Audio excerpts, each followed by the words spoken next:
स्वागत है आपका ब्रेक के बाद और अब शुरुआत हो चुकी है हमारे खास सेगमेंट शेयर बाजार सबका अधिकार की। आप सभी दर्शकों, आप निवेशकों का बहुत बहुत शुक्रिया, क्योंकि बहुत कम समय में आपने हमारी इस मुहिम को जो समर्थन दिया है और जिस तरह से लगातार आप हमारे हाथ मजबूत कर रहे हैं, ये इस बात को दर्शाता है कि छोटे छोटे शहरों में रहने वाले निवेशक कितने जागरूकता के साथ अपने इन्वेस्टमेंट की जो प्लानिंग है, अपने इक्विटी की जो प्लानिंग है, वो हमारे साथ करने को तैयार है। अब तो आपके सवालों के जवाब देने के लिए हमारे साथ दो खास एक्सपर्ट आयुष मेहता और सौरभ जैन लगातार बने हुए हैं।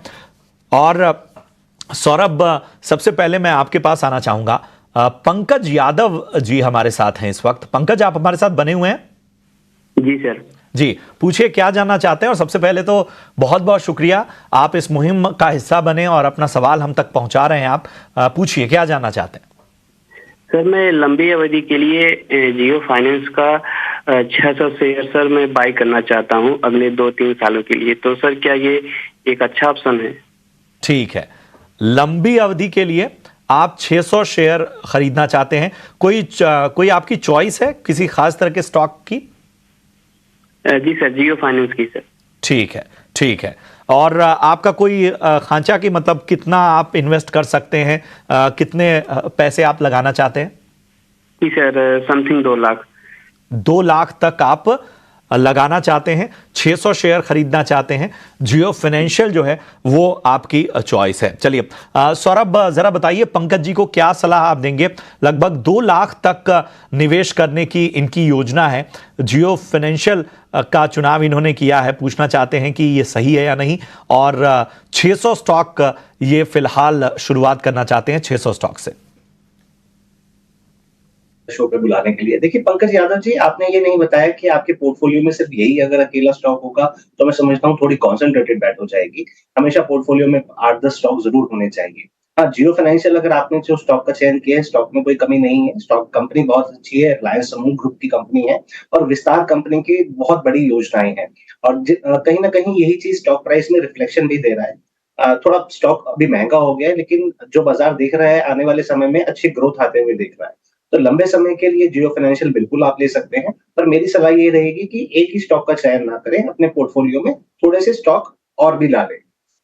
बढ़ते हैं आगे, अगले कॉलर को जोड़ते हैं। कुणाल किशोर जी हमारे साथ जुड़े हुए हैं। कुणाल जी नमस्कार। पहले तो ये बताइए कि आप कहां से बात कर रहे हैं और उसके बाद पूछिए आपका सवाल क्या है, क्या जानना चाहते हैं। Good morning everybody. मेरा गला बैठा हुआ है, इसके लिए माफी चाहता हूँ। जी जी जी, कोई बात नहीं। मेरी आवाज आपको आ रही है सर? जी जी, आपकी आवाज आ रही है। जी सर, मैंने 2 प्रश्न पूछा था। एक बाई लकली मुझे टाटा टेक आईपीओ मिला था, ठीक है, उसमें मैंने अभी तक होल्ड कर रखा है। ठीक है। और दूसरा एक आईपीओ मैंने मुथूट माइक्रो फाइनेंस का लिया था, जिसकी लिस्टिंग लॉस में हुआ है। तो उसमें मुझे क्या करना चाहिए सर? ठीक है, आईपीओ आपने टाटा टेक का लिया था ना? जी हाँ, उसमें मैंने अभी तक होल्ड कर रखा है। ठीक है। और मुथूट माइक्रो फाइनेंस में भी होल्ड कर रखा है। तो एक्चुअली मुझे मुथूट माइक्रो फाइनेंस से रिलेटेड चाहिए। जी। मैं लॉन्ग होल्ड कर सकता हूँ, बस प्रॉफिट गेन करना है मुझे किसी। ठीक है, ठीक है, ठीक है। चलिए, हम चाहेंगे कि आप जल्द से जल्द स्वस्थ हों, अपनी सेहत का ख्याल रखिए और आपको बेहतर तरीके से गाइड करने की कोशिश होगी हमारी। सौरभ जी, टाटा टेक के आईपीओ में तो इनको फायदा हो रहा है, उसको लेके ज्यादा कंसर्न नहीं है। हालांकि उस पर भी आप एक नजरिया दीजिए। आईपीओ के लेवल पे इन्होंने एंट्री ली थी। अब जरा दूसरा स्टॉक मुथूट माइक्रो फाइनेंस, जरा इस पे नजरिया दीजिए, क्या करना चाहिए। और इनका नजरिया है कि इसमें इनको लाभ होता रहे, प्रॉफिट तक एक लक्ष्य बनाकर ये चल रहे हैं। देखिए टाटा टेक की काफी बम्पर लिस्टिंग भी थी और उसके बाद स्टॉक में थोड़ा सा करेक्शन आया। जो इस क्वार्टर के रिजल्ट्स थे वो भी थोड़े से नरम आए थे, जिसकी वजह से थोड़ा सा और प्रेशर बन गया। लेकिन ओवरऑल आईटी सेक्टर काफी अच्छा लगता है साल 2 साल के पर्सपेक्टिव से। मैं समझता हूँ टाटा टेक भी अच्छा करना चाहिए, तो इसके साथ आप बिल्कुल बने रह सकते हैं।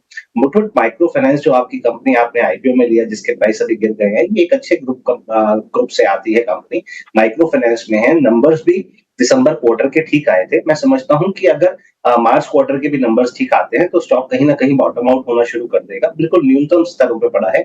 यहाँ पर मैं आपको इसको बेचने की सलाह नहीं दूंगा। मैं समझता हूँ आप एक क्वार्टर अर्निंग्स और वेट करनी चाहिए और एवरेज बिल्कुल ना करें।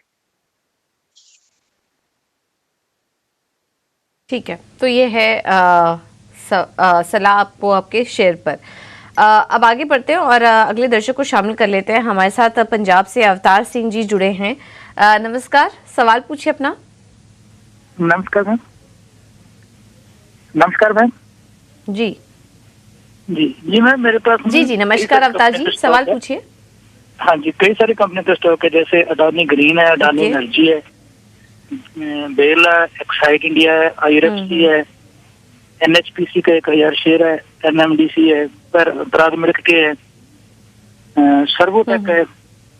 तो ये तकरीबन 4 लाख के शेयर है मेरे पास। तो मैं आपकी राय जानना चाहता था कि अभी डर लग रहा है कि मार्केट क्रैश होने का, तो बने रहें या निकल जाए, थोड़ा लॉस में नहीं। लॉस में है इनके पोर्टफोलियो में, ठीक है। करीब 8-10 स्टॉक्स तो आपने हमें बताए और 4 लाख का पोर्टफोलियो आपने बनाया। सौरभ जी आप मदद कीजिए। NHPC, RVNL, पराग, NMDC, PNB, Trident, yes bank, Servotech, Tata power, Adani energy, ये कुछ स्टॉक्स इन्होंने बताए हैं जो इनके पोर्टफोलियो में है। करीब 4 लाख इन्होंने निवेश किया हुआ है। अब ये जानना चाह रहे हैं क्या इनका पोर्टफोलियो सही है, क्योंकि ऑब्वियसली इतने सारे स्टॉक्स है तो कुछ नफ़ा नुकसान तो होगा ही, तो कुछ स्टॉक्स में इन्हें नुकसान हो भी रहा है। लेकिन स्टॉक सिलेक्शन ये समझना चाह रहे हैं कि कैसा है, कुछ बदलाव करने की इन्हें ज़रूरत है क्या? स्टॉक का नाम अगर आप चाहें तो वापस से रिपीट हम कर सकते हैं। मुझे जी पोर्टफोलियो देख के ऐसा लग रहा है कि बहुत सोच विचार करके नहीं बनाया गया। जो स्टॉक इन्हें पसंद आया शायद इन्होंने वही ले लिया। इसमें से बहुत सारे ऐसे PSUs भी हैं जो काफी ज्यादा भागे हुए, जैसे RVNL वगैरह का आपने नाम लिया, तो मैं समझता हूँ कि वहां पर करेक्शन थोड़ी तेज भी हो सकती है। थोड़ा मेटल है इनके पास, माइनिंग है, NMDC है, वहां पर भी मैं समझता हूँ कि ग्लोबल ग्रोथ के साथ वो चीजें चलती हैं। तो कुछ जो शेयर इनमें से ठीक लगते हैं वो NHPC ठीक लगता है, ट्राइडेंट ठीक लगता है, और अगर आप लिस्ट दिखा पाए स्क्रीन पे तो फिर इन स्टॉक्स के साथ मुझे लगता है कि आप चल सकते हैं। बाकी काफी सारे स्टॉक्स जैसे आपने जो बताए उसमें से आप निकल जाएं, और मैं समझता हूँ कि आप कुछ पोर्टफोलियो में बैंकिंग और IT क्षेत्र के शेयर डालें, तो मैं समझता हूँ आपका पोर्टफोलियो को थोड़ा बेहतर स्टेबिलिटी मिलेगा।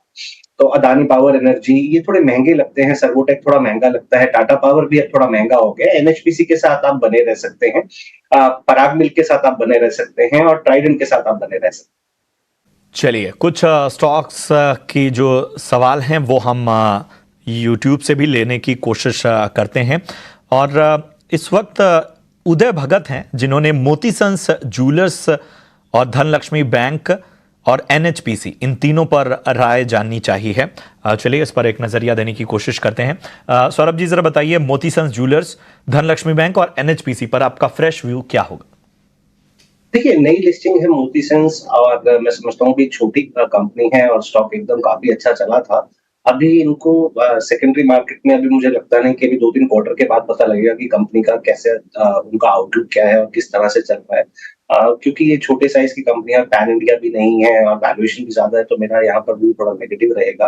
NHPC की जहां तक बात की करें, वहां पर एनर्जी सेक्टर काफी अच्छा लगता है, आउटलुक बहुत अच्छा लगता है। फ्यूचर में कैपेसिटी, जो भी उनकी कैपेसिटी भी बन रही है, वो ऑपरेशन में आ जाएगी अगले 1-2 साल में, और कंपनी के आगे भी काफी बड़े प्लान्स है। तो NHPC लॉन्ग टर्म के लिहाज से काफी अच्छा लगता है। तीसरा स्टॉक एक बार दोबारा रिपीट कर दीजिए। एक स्टॉक है NHPC और धनलक्ष्मी बैंक। धनलक्ष्मी बैंक की बजाय मैं समझता हूँ एक छोटी कैटेगरी का बैंक है। अगर आपको बैंक में जाना है तो मैं समझता हूँ कि बड़े बैंक प्राइवेट सेक्टर में, जैसे कि ICICI और एक्सिस, और PSU में कैनरा बैंक, यूनियन बैंक और इंडियन बैंक काफी अच्छे ऑप्शंस दिखते हैं। तो मैं समझता हूँ कि अगर आप धनलक्ष्मी से पैसे को शिफ्ट करना चाहें तो यहाँ पर आप डाल सकते हैं। ठीक है, ICICI, कैनरा ये ज्यादा बेटर लग रहे हैं। धनलक्ष्मी बैंक से आप निकल सकते हैं, ये है सलाह आपके लिए। चलिए अगले कॉलर को जोड़ते हैं। पारस हमारे साथ इस वक्त जुड़े हुए हैं।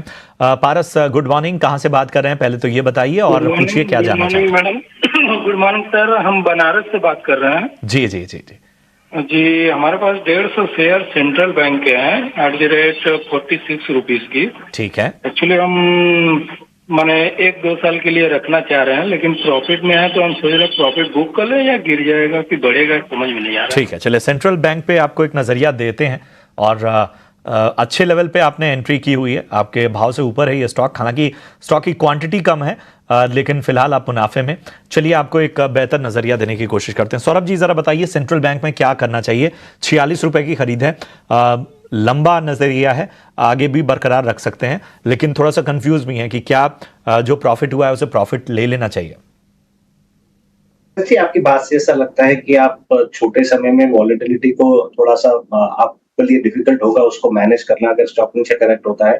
अगर आपको ऐसा लगता है तो आप बिल्कुल बुक कर सकते हैं, क्योंकि छोटा बैंक है और वैल्यूएशन इसकी पार है बड़े लार्ज कैप पीएसयू बैंक्स के, या कहीं ना किसी केस में तो शायद कुछ केसेस में तो ये उससे ज्यादा भी है।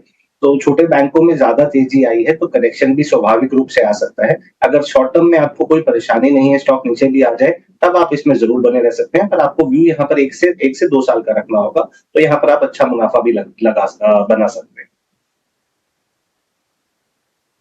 और एक बार फिर आपको बता दें कि आप हमारी इस मुहिम से लगातार जुड़ सकते हैं। एक व्हाट्सएप स्कैनर हम आपके सामने QR कोड रख रहे हैं, जिसके जरिए आप हमसे जुड़ सकते हैं, अपने सवाल, अपनी जो भी शंकाएं हम तक पहुंचा सकते हैं। हम कोशिश करेंगे कि आपकी शंकाओं का समाधान हम करें। YouTube के लाइव कमेंट्स भी हम शामिल करते हैं, तो वहां पर भी आप अपने सवाल पोस्ट कर सकते हैं। फिलहाल मुझे और मेरी सहयोगी पूजा त्रिपाठी को इस खास चर्चा में दीजिए इजाजत। अपने दोनों खास एक्सपर्ट सौरभ और आयुष, आप दोनों का बहुत बहुत धन्यवाद हमारे निवेशकों का मार्गदर्शन करने के लिए। फिलहाल हमें दीजिए इजाजत। आप देखते रहिए ET Now स्वदेश। नमस्कार।